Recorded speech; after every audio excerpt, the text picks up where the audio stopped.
Everyone, माझ्या YouTube चॅनलमध्ये तुम्हा सगळ्यांचं स्वागत आहे. तर आपण ही जी पॅन्ट घातलेली आहे प्लाझो, ती पॅन्ट कशी बनवायची आणि ही साडीच्याच मटेरियलचा ड्रेस आहे.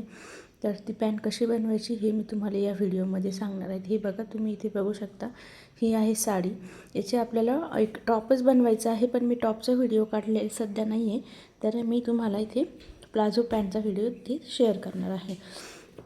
जे सगळ्यात पहिले आपल्याकडे ही साडी होती, तर मी सगळ्यात पहिले पॅन्टच कट करून घेतलेली होती. आता ही साडीचं जेव्हा आपल्याला पल्लू होता, हे पल्लू वगैरे सगळं आपल्याला बाजूला ठेवायचं होतं. जो सगळ्यात आपण जी साईडनं आपला पिको असतो, ज्या साईडनं आपण साडी घालतो, फॉल स्टार्ट करतो, आपली तीच बाजू घेतलेली आहे. आपण ती बाजू घेतली आणि जवळपास 2 मीटरचा आपण इथे फोल्ड करून घेणार आहोत. तुम्ही इथे बघू शकता, 1.5 मीटरचा मी मोठा फोल्ड करून इथे घेणार आहे एवढा. आणि त्याला आपण इथे डबल फोल्ड करणार आहोत. म्हणजे माझी जी हिप राहणार आहे, तर हिपपेक्षा मी 1-1.5 इंच एक्स्ट्रा घेणार आहे. तेवढा मी इथे फोल्ड करून घेतलेला आहे. तुम्ही इथे बघू शकता, आपला एवढा फोल्ड मी इथे करणार आहे. आता काय होतं आहे की आपल्याला ह्या फोल्डमध्येच आपल्याला माप टाकायचं आहे. तर मी तुम्हाला एवढं दाखवते. इथे मी एवढा फोल्ड करून घेतला. तुमच्या मापानुसार कमी जास्तही होऊ शकतो. माप जास्त असेल तर जास्त होऊ शकतो, कमी असेल तर कमी पण होऊ शकतो. आता सगळ्यात पहिले आपल्याला घ्यायची आहे हाईट. तर मी इथे माझी हाईट टाकणार आहे. तर मी खाली हाईट टाकणार आहे. आपल्याला खालून फोल्ड करायची गरज नाही आहे, म्हणून आपण खालून ॲज इट इज जशाला तशी हाईट घेणार आहोत. तर आता मी इथे हाईट घेणार आहे. आता आपण या हाईटमध्ये फक्त आपण 2 इंच मायनस करणार आहोत. आपल्याला वरतून आपण 2 इंचचा बेल्ट लावणार आहोत त्याच्यामुळे. तर मी इथे 2 इंच हाईट मायनस करून घेणार आहे. आता इथे माझी जी हाईट जी आहे ती आपल्याला 2 इंच फक्त मायनस करायची आहे. जर तुम्हाला खाली फ्लोअर टच पाहिजे असेल तर मायनस करायचीही गरज नाही. पण मला इथे फ्लोअर टच खूप नको आहे, म्हणून मी हाईट इथे 2 इंच मायनस करून घेतलेली आहे. त्याच्यानंतर माझी हाईट मी टाकलेली आहे 38 इंच. म्हणजे मला 40 रेडी करायची आहे, तर मी 38 घेतलेली आहे. तर आता आपण एवढी हाईट टाकल्याच्यानंतर पूर्ण हाईट टाकून घेणार आहोत. हाईट टाकल्याच्यानंतर आपल्याला मोजायचं आहे हिप. आता इथे हिपच्या अगोदर आपला वरती जेवढा कपडा आहे, म्हणजे हा जो कपडा आहे तेवढ्याच्यातच माझा बेल्ट पण रेडी होऊ शकतो. म्हणजे आपल्याला 2 इंचचा बेल्ट लावायचा आहे, तर आपल्या इथे वरती 4 इंच तसंही उरलेलं आहे.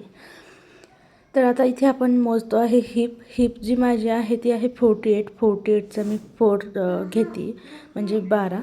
तर 12 जे 12 इंच घेते, तर 12 इंचवर मार्किंग करून हिपचा 4th आपल्याला घ्यायचा आहे. तो घेतल्याच्यानंतर आपल्याला हिपच्या 4thमध्ये, म्हणजे जो आपला सीट घेरचा चौथा भाग आहे, त्याच्यामध्ये घेऊन आपल्याला 1.5 इंच वाढवायचं असतं. आता मी हे 12 + 1.5 इंच घेतलेलं आहे. नंतर खाली क्रॉच लाईन घेतलेली आहे. तर क्रॉच लाईन इथे माझी 14.5 इंच, म्हणजे 14.5 इंच एक्स्ट्रा. ती कशी घेतो आपण क्रॉच लाईन, जे आपलं सीट घेर असतं, सीट घेरचा आपल्याला 3रा पार्ट घ्यायचा असतो. आपण जेव्हा हिपचं मेजरमेंट टाकलं तेव्हा हिपचा 4th + 1.5 इंच आणि क्रॉस लाईनचं जे आहे ते 3रा पार्ट हिपचा, ह्या 2 गोष्टी लक्षात ठेवायच्या आहे. त्याच्यानंतर क्रॉस लाईन घेतल्याच्यानंतर क्रॉस लाईनच्या सरळ आपल्याला 2 इंच घ्यायचं आहे. आणि जसं मी इथं शेप दिलेला आहे तसं आपल्याला शेप देऊन घ्यायचा आहे. आता मला खाली घेर जास्त पाहिजे होता, म्हणून मी फक्त जे मार्जिन आहे, मार्जिनच्या साईडनं 1.5 इंच कमी केलेलं आहे. आणि इथे घेर तुम्ही बघू शकता, मी क्रॉस लाईन करून घेतलेली आहे. खालची बॉटम तुमच्या याच्यावर आहे. आता प्लाझो पॅन्टला काहींना खूप जास्त पाहिजे असतो, काहींना थोडासा मीडियम पाहिजे असतो. आता माझ्या कस्टमरला खूप पाहिजे होता घेर थोडासा मोठावाला, म्हणून मी हा एवढा मोठा ठेवलेला आहे. आता हे पूर्ण आपण कटिंग करून घेणार आहोत. प्लाझो किंवा स्ट्रेट पॅन्ट कट करताना माप नेहमी हेच राहतं. फक्त लक्षात ठेवायचं आहे, जे आपण रुंदी टाकतो ते हिपचा 4th असतो, आणि जेव्हा क्रॉच लाईन टाकतो तेव्हा आपल्याला हिपचा 3rd पार्ट टाकायचा असतो. म्हणजे पूर्ण माझं हिप आहे इथं 48. तर मी हिपची जी रुंदी टाकलेली आहे ती हिप 12, म्हणजे 48चा आपल्याला 4th आहे. आणि जी क्रॉस लाईन टाकलेली आहे ती मी 3rd पार्ट टाकलेलं. त्याच्यामध्ये पण मी 2 इंच मायनस करून घेतलेलं होतं क्रॉस लाईनमध्ये पण, कारण वरती 2 इंचाचा बेल्ट लागणार आहे, म्हणजे क्रॉस लाईन अजून 2 इंच खाली येणार आहे. तर एवढं झालं, ही पूर्ण कटिंग झाली. आता आपण इथे बेल्ट बनवून घेणार आहोत. तर आपल्याला इथे बेल्टचं मेजरमेंट टाकायचं आहे. तर पहिले मी तुम्हाला ही कटिंग दाखवते. ही आपली असं पॅन्ट रेडी होऊन जाते. ही कटिंग आपली अशी दिसते आहे. आता आपल्याला इथे बेल्टचं मेजरमेंट काढून घ्यायचं आहे.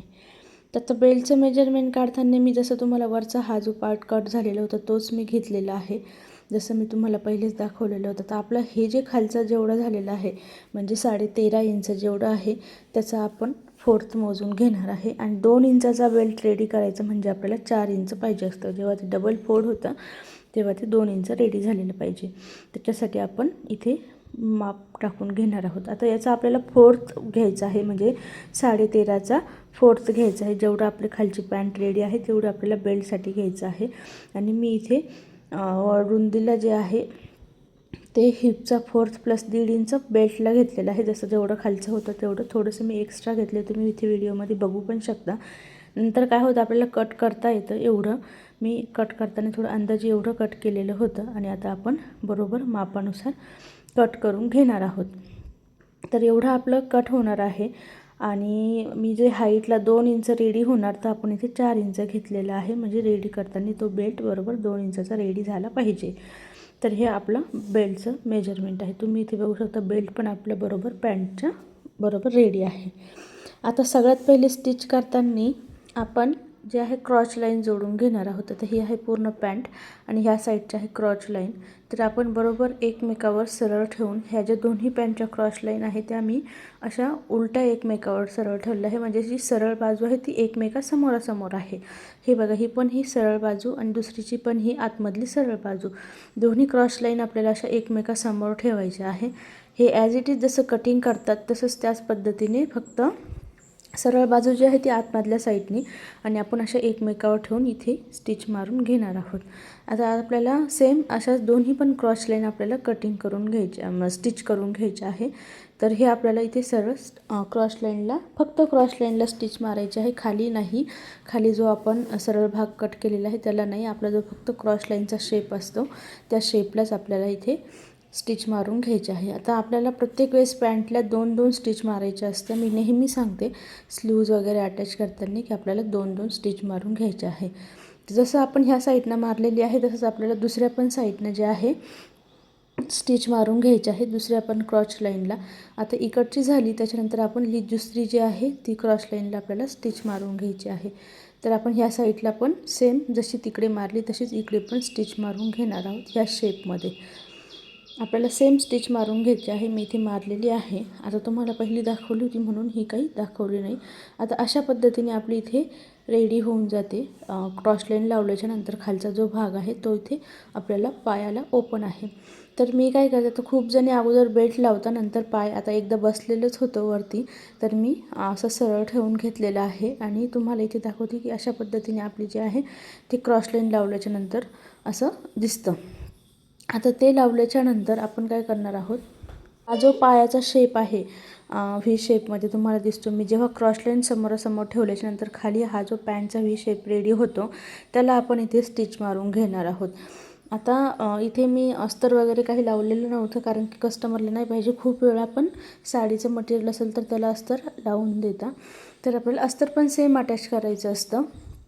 आता इथे तुम्ही इथे बघू शकता मी जसं मार्किंग करते चॉकनी त्याच पद्धतीने आपल्याला इथे स्टिच मारून घ्यायचे आहे. ह्या व्ही शेपमध्येच आपल्याला सरळ दोन्ही पण कपडे सरळ ठेवून इथे मार्किंग करून घ्यायचे आहे, कारण आपल्याला बॉटम तर मोठाच पाहिजे होता खालचा, म्हणून मी फक्त साईडनं 1-1 इंच मार्जिनसाठी ठेवलेलं होतं आणि ते पूर्ण पॅक करून घेऊन इथे स्टिच मारून घेतलेले आहे. ते पॅक याच्यामुळे की साडीचे धागे निघता म्हणून मी पॅक करून स्टिच मारून घेतलेले आहे. तुम्ही पण साधा टीच जरी मारला तरी हरकत नाही. फक्त आता इथे आपली अशी पॅन्ट इथे रेडी होते. आता लावायचं आहे आपल्याला वरती बेल्ट. तर तुम्ही इथे बघू शकता क्रॉस लाईन समोरासमोर ठेवल्या आणि खालची पॅन्ट पण आपली रेडीसारखी दिसते. तर आता वरती आपल्याला लावायचे आहे बेल्ट. आता बेल्टसाठी मी जो आपला वरती कट करून घेतलेला होता 4 इंचाचा, तर तो मी घेतलेला आहे आणि आपण इथे पूर्ण असा पूर्ण राऊंड शेपला लावून देणार आहोत. फक्त लावताना काय करायचं आहे की आपल्याला बेल्ट जो आहे तो एका साईडनं फिनिश करून घेऊन लावायचा आहे ह्या साईडनं. जसं मी आता व्हिडिओमध्ये तुम्हाला फक्त लावून दाखवलेलं नाही, कारण सिंपल स्टिच आहे गोल राऊंड शेपमध्येच. आणि इथे फिनिश करून घेतलं, जिथे मी पकडलेलं आहे तिथे मी फिनिश करून घेतलेलं होतं. आणि आता आपल्याला ते लावल्याच्या नंतर अशा पद्धतीने आतमध्ये फोल्ड करायचं आहे आणि याच्यावरती स्टिच मारून घ्यायचे आहे, असं फोल्ड करून, की जेणेकरून ते 2 इंचाचा बेल्ट रेडी होऊन जातो. आता पूर्ण मी इथे स्टिच मारून घेणार आहे. आहे आणि याला रेडी करणार आहे. हा जो भाग आहे तो पूर्ण आतमध्ये टाकून घेणार आहे आणि याच्यावरती स्टिच येणार आहे. आता तुम्ही इथे बघू शकता मी याची पण स्टिच मारून घेतलेली आहे. तर आपली ही जी पॅन्ट आहे एकदम इझी पद्धतीने रेडी झालेली आहे. म्हणजे कुठेच एकदम हार्ड वगैरे असं काहीच नाही आहे. आता लावायची असेल तर तुम्ही इलेस्टिक लावू शकता. आता माझी नॉटची रिक्वायरमेंट होती म्हणून मी इथे नॉट